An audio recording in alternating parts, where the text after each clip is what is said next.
नमस्कार आप सभी को। आज हम पाठ संख्या 2 को प्रारंभ करते हैं और सीक्रेट ऑफ एस्ट्रोलॉजी से आप भली भांति परिचित हैं। अंधविश्वास को दूर रखते हुए और ज्योतिष के सिद्धांतों पर आधारित इस चैनल के माध्यम से आपको ज्योतिष की गहराई, रहस्य और जो ज्योतिष का सच है उसका ज्ञान प्राप्त होता है।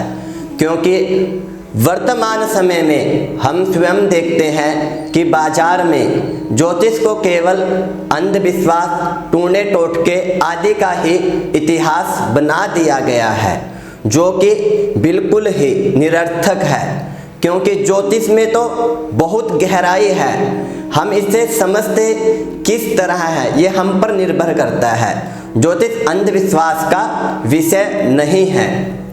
तो आइए इसी के साथ हम पाठ संख्या 2 को प्रारंभ करते हैं और आज हम जान लेते हैं कि जो ज्योतिष है ये हमारे ज्योतिष में 18 प्रवर्तक हुए।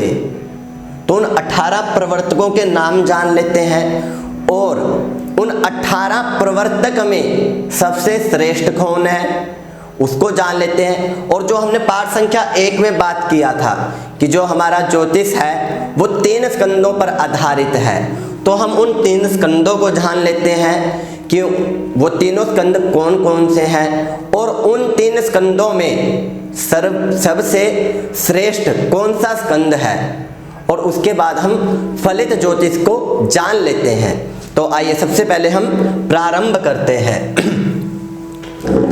जो हमारे ज्योतिष के 18 प्रवर्तक हुए उनका नाम हमने क्रम से लिखा हुआ है, जो कि हम आपको ये श्लोक के माध्यम से बताएंगे। आगे जब हम कक्षा हमारी पाठ संख्या 3, 4, 5 होगी तो उसमें हम श्लोक का कम यूज करेंगे ताकि आपको हिंदी में ही, और जो इसे हमने आधुनिक और सरल किया है उस प्रकार आपको समझा सकें। यहाँ आपको प्रमाण देने के लिए हम श्लोक का प्रयोग कर लेते हैं कि आपके मन में किसी प्रकार का कोई संकोच ना आए, किसी प्रकार का कोई संशय ना रहे। तो आइए सबसे पहले हम इसे जान लेते हैं। सूर्य है पितामह व्यासो वसिष्ठो अत्रि पराशरः कश्यपो नारदो गर्गो मरीचिर्मनुरंगिरा लोमसः पौलिसश्चैव च्यवनो यवनो भृगुः शौनकौ अष्टादशाश्चेते ज्योतिः शास्त्र प्रवर्तका। अर्थात ये हमारे ज्योतिष के 18 प्रवर्तक हुए और अपने अपने समय में इन सभी 18 प्रवर्तकों ने, नारद, गर्ग, भृगु आदि सभी ने ज्योतिष के ग्रंथ लिखे, पर इनमें भी कोई सबसे श्रेष्ठ है। वो कौन है? कलो पाराशरः स्मृतः। अर्थात कि इस कलयुग में पाराशर जी ही सबसे श्रेष्ठ हैं। क्यों? क्योंकि ज्योतिष में मही ऋषि पद प्राप्त करने वाले केवल पाराशर जी हुए और उनके बाद कलयुग में कोई ऐसे मही ऋषि नहीं हुए जिन्होंने ज्योतिष में मही ऋषि पद प्राप्त किया हो। इसलिए पाराशर जी के ग्रंथ ही वेदवत मान्य हैं। अब फिर आपने समझा कि पाराशर जी ही श्रेष्ठ हैं। उसके बाद जो हमारा ज्योतिष है वो किन 3 स्कंदों पर आधारित है उसे हम जान लेते हैं कि वो 3 स्कंद कौन से हैं। हमने आपको पिछली पाठ संख्या 1 में ही बताया था कि जो हमारा ज्योतिष है वो गुरु शिष्य की परंपरा से चलता है, अर्थात प्रश्न उत्तर के रूप में। यहाँ पर मैत्रेय जी शिष्य के रूप में प्रश्न करते हैं और पाराशर जी जो उनके गुरु हैं वो उन्हें उत्तर देते हैं कि ये प्रश्न और उत्तर के क्रम में चलता है, क्वेश्चन आंसर के क्रम में। तो हम सबसे पहले पढ़ लेते हैं। भगवन परमं पुण्यम गुह्यम वेदांगमुत्तमम। कि हे प्रभु, मैत्रेय जी कहते हैं कि जो इनमें सबसे श्रेष्ठ है आप उसके विषय में हमें बताइए। जो वेदांग, जो वेद के 6 अंग हैं, हमने पीछे अभी पढ़ा था पाठ संख्या 1 में, वेद के 6 अंग कौन से हैं कि प्रभु जो इन वेदांग में सबसे उत्तम है आप उसके विषय में हमें बताइए। तो पाराशर जी क्या कहते हैं जो हमारा ज्योतिष शास्त्र है, त्रिस्कंधम ज्योतिषम होरा, जो हमारा ज्योतिष शास्त्र है वो 3 स्कंदों पर आधारित है। वो कौन से हैं? गणितम संहिते च, अर्थात नंबर 1 होरा, नंबर 2 गणित और नंबर 3 संहिता। ये हमारे ज्योतिष के 3 स्कंद हैं। जब हम ज्योतिष का अध्ययन करते हैं तो हम इन तीनों का ही अध्ययन करते हैं कि तीनों ही अपने, फिर उसके बाद क्या कहते हैं? एतेष्वपि त्रिषु श्रेष्ठा होरेति श्रुते मुने। पाराशर जी कहते हैं कि एतेष्वपि त्रिषु श्रेष्ठा, माफी चाहेंगे, कि जो ये तीनों स्कंद हैं, तीनों स्कंद ही अपने अपने स्थान पर श्रेष्ठ हैं। पर उसके बाद क्या कहते हैं मैत्रेय जी की होरेति श्रुते मुने, की हे प्रभु ये तीनों तो श्रेष्ठ हैं, पर हम किसे सुनना चाहते हैं? आप हमें होरा के विषय में बताइए। होरा क्या है? होरा जिससे हम फल कथन करते हैं किसी जातक विशेष के लिए। तो सबसे पहले हमने जो ये 3 स्कंद पढ़े, होरा, गणित और संहिता, हम इन्हें समझ लेते हैं कि ये है क्या क्या। तो यदि हम सबसे पहले गणित की बात करें, जब हम गणित को समझ पाएंगे तब ही हम ग्रहों का निर्धारण, पंचांग निर्माण और आपकी लगन की राशि, चंद्र राशि, आपकी 16 वर्गीय कुंडली और लगन व ग्रह किस राशि में किस अंश पर स्थित है, इन सब की जानकारी हमें कहाँ से प्राप्त होती है? गणित से। और आपके मन में प्रश्न आता होगा, क्या इसका जो गणित है वो सत्य है, उसमें सच है और कितना सार्थक है? तो हम कहेंगे ये वेदांग अर्थात वेद के अंग का गणित है, तो इसमें किसी प्रकार का संकोच नहीं करना चाहिए। पर फिर भी आप इसके गणित से समझ सकते हैं कि आज से 50 वर्ष बाद विग्रहों की क्या स्थिति होगी, वो किस राशि में किस अंश पर स्थित होंगे, हम इसके गणित से बहुत ही आसानी से पता लगा सकते हैं।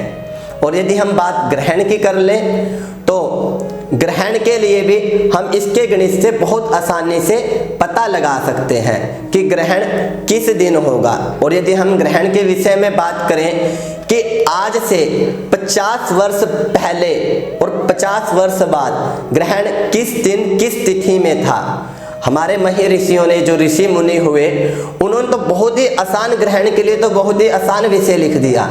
उन्होंने कह दिया कि जो ग्रहण है, सूर्य ग्रहण हर वर्ष अमावस्या तिथि को और चंद्र ग्रहण हर वर्ष पूर्णिमा तिथि को होगा।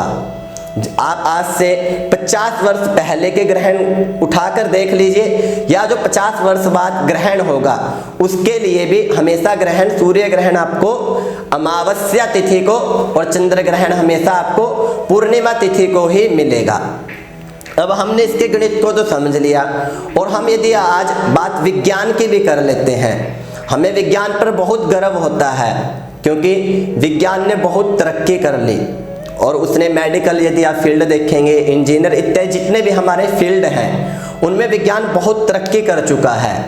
और नासा, यदि हम उसकी भी बात कर लें तो वो भी आज भी इतनी तरक्की करने के बाद ग्रहण के लिए कोई एक तारीख निर्धारित नहीं कर सकता कि इस तारीख को हर वर्ष ग्रहण होगा।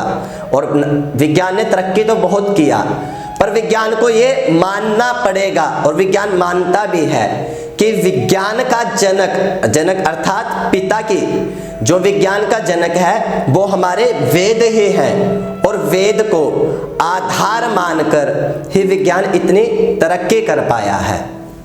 अब हमने यहाँ पर गणित को समझा, अब हम संहिता को समझ लेते हैं कि संहिता ज्योतिष क्या है।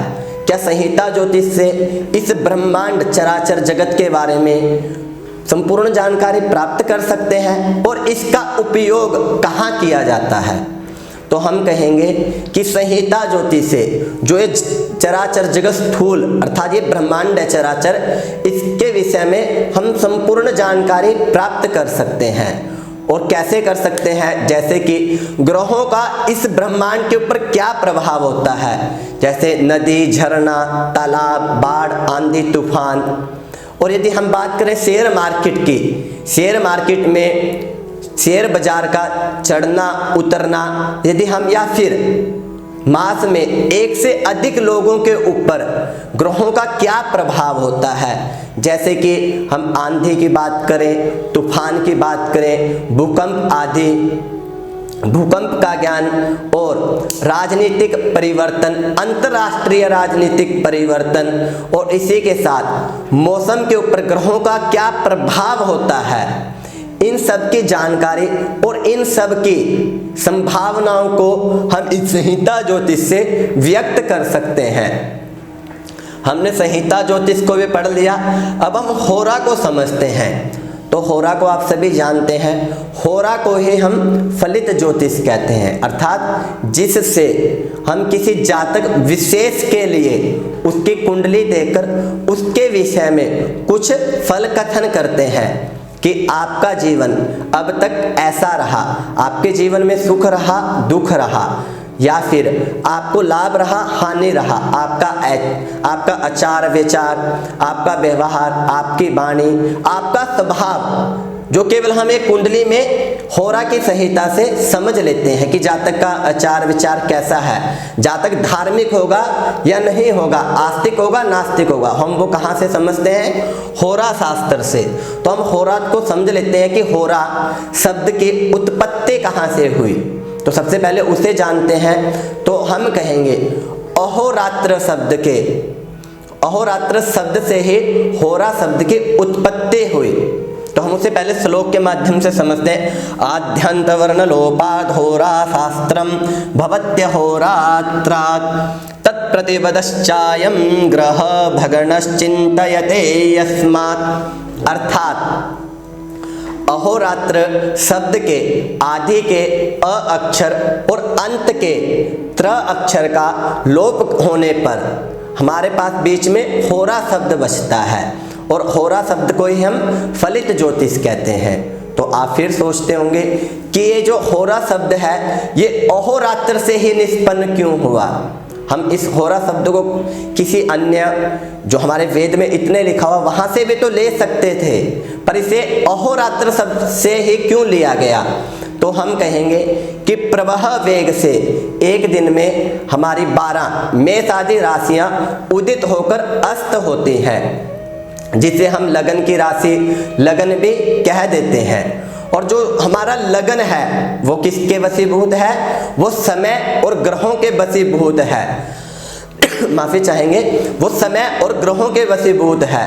और जो हमारे समय है वो किसके अंतर्गत चलता है? तो वो दिन और रात्रि के अंतर्गत चलता है। हमारे पास 24 घंटे होते हैं और जिसे हम अहोरात्र कहते हैं। इसलिए जो होरा शब्द है इससे अहोरात्र से ही ये निष्पन्न हुआ, क्योंकि हमारी 12 मेष आदि राशियां एक दिन में प्रवाह वेग से उदय होकर अस्त होती हैं। इसलिए हमने होरा शब्द को कहाँ से लिया? अहोरात्र से लिया गया।